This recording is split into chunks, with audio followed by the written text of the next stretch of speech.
So do you feel safe where you live? Is it a safe city to walk around at night or during the day doing what you want to do? Well, I suppose you are safe where you are. I hope you're safe where you are.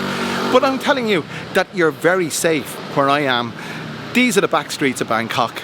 I'm walking along these streets at 11 o'clock in the morning, but holding a camera worth $1,000 on a tripod worth $200 with a microphone worth $300. And I know I wouldn't be able to do this in many parts of Europe. And if you want to know why I can do this in Bangkok, and I feel I wouldn't be able to do this in many parts of Europe, stay tuned.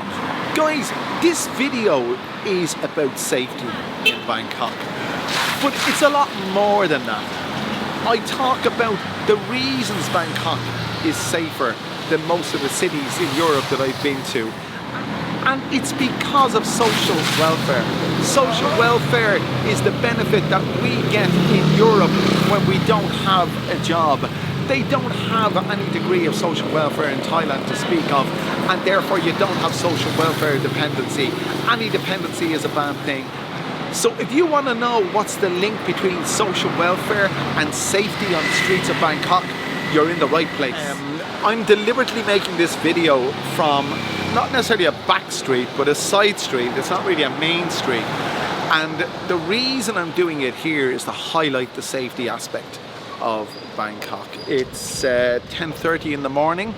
It doesn't matter if it was 10:30 at night, it still would have the same safety implications for me as an individual with a $1,000 camera and a $300 microphone. Standing on the street doing a video. If I was to do this in some parts of the world, I wouldn't necessarily have the camera and the microphone at the end of the video, that's for certain. In Bangkok, as you can see, it's as safe as houses. Is there, let's say, a dangerous place in Bangkok where you wouldn't feel as safe as you'd feel elsewhere? I can tell you honestly that I haven't experienced anything like that in the 10 years that I've been here so far. I'm not going to name any districts in a negative light, but I can't. I could name some districts where I would say where it's more, there's a higher degree of poverty.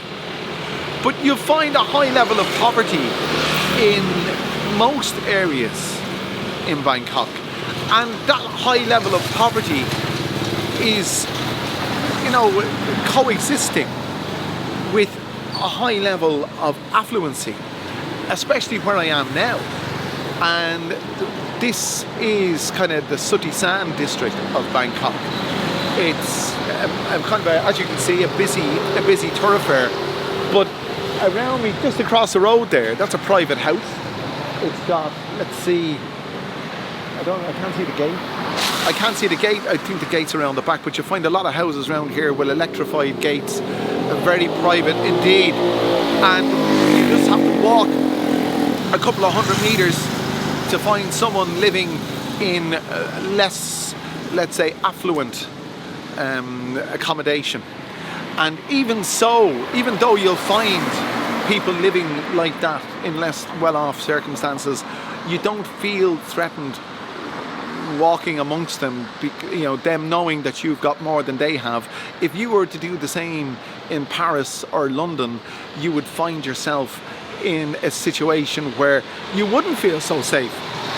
So personal safety in Bangkok isn't an issue, really and truly. I have come home from nights out in this city at 2 or 3 o'clock in the morning, and I have never encountered any type of, well, I'd never experienced any kind of fear, apart from the fear of street dogs. Honestly, that's the only thing that I can mention.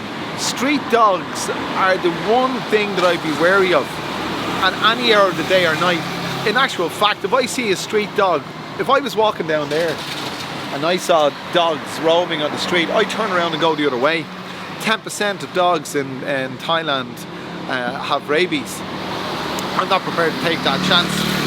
But apart from that, you don't see groups of lads this is it. In Dublin, and I suppose elsewhere, you'll see groups of young men hanging around with nothing to do. And you see, this is my opinion, but it's also my experience, that because of social welfare, and social welfare is a wonderful thing, but it also breeds something else. It breeds social welfare dependency. And in Europe, especially in Ireland, and I would say also in the UK. Ireland, by the way, is not part of the UK, just to stress that. I always say that because there's a lot of confusion about that. But Ireland, especially, I would say, in my country, you have social welfare dependency, where families grow up in receipt of social welfare, social housing, healthcare, the whole shooting match. And people grow up with this expectation that the government will provide, and you'll get young men hanging around on street corners because they've nothing to do, and they get some form of income from social welfare, and it affords them the time to stand around on street corners with nothing to do. You don't get that in Bangkok because social welfare doesn't extend that far, where young men can hang around street corners with nothing to do and rely on a payment from the government, because it doesn't happen. So social welfare in itself, I won't say manufactured, well, probably does. It probably manufactured the problem. So I'd say social welfare, it lends itself to this situation where you'd feel unsafe walking the streets at night in Dublin or London or Paris or any major city in Europe. But in Thailand, or in Bangkok specifically, because there is no social welfare, there is a degree of social welfare, but not to that extent, you will find that young men don't frequent street corners at any time of the day or night. And I've never walked by a group of guys in Bangkok and felt fear, because I don't think I've ever walked by a group of guys that were just sitting there with nothing to do. Because in Thailand, if you don't do anything, you don't eat, basically. So the lack of social welfare means that people have to fend for themselves.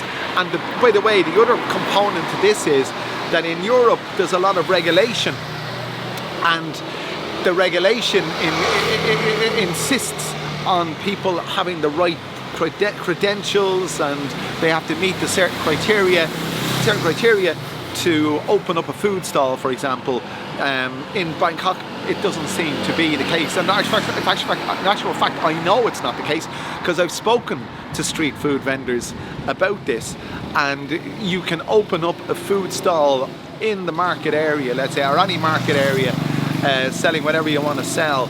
You will have to pay something to somebody. I'm not going to go into detail on that because I don't know enough about it. But basically, your health and safety checks are minimal or nil, as far as I'm aware. So you can set up in your own business without any kind of palaver or any kind of fuss. But in Europe, you have to go through all the heels and the reels to set up your own business. So in Thailand, if you haven't got it from social welfare, you go and get it yourself. In Europe, it's the opposite. If you haven't got it, the government will give it to you, and that cultivates this kind of social welfare dependency, and you find people with nothing to do, and when people have nothing to do, they say the devil makes work for idle hands to do, or something like that, is it? But that's my experience. That's my experience. So in Bangkok, you don't have much in terms of social welfare, so therefore you don't have social welfare dependency, and therefore you don't have people sitting around with nothing to do because everyone's doing something. And that's one of the biggest differences between life here and life in Europe. And one of the biggest attractions for me is that the Thai people are, to say the least, industrious. I'm not saying that we're not industrious. Of course we are. Of course the Europeans are industrious. Of course the West is industrious. But I think we're shooting ourselves in the foot with social welfare. Social welfare is a great thing, but because it creates a dependency, It's like anything else that creates a dependency. It's gotten huge negative aspects. Well, there you go. So there's no such thing as a safety concern walking the streets of Bangkok. As far as I'm concerned, in my experience, it's one of the safest cities in the world in terms of personal safety. And I would say to you, you shouldn't have any concerns in regard to that when you come here, with the exception of street dogs. And guys, if you've enjoyed this video and you want to hear more from me, make sure you click that subscribe button, click the share button, click the like button, do all those wonderful things, and I'll bring you back another wonderful video very soon. Thanks for joining me.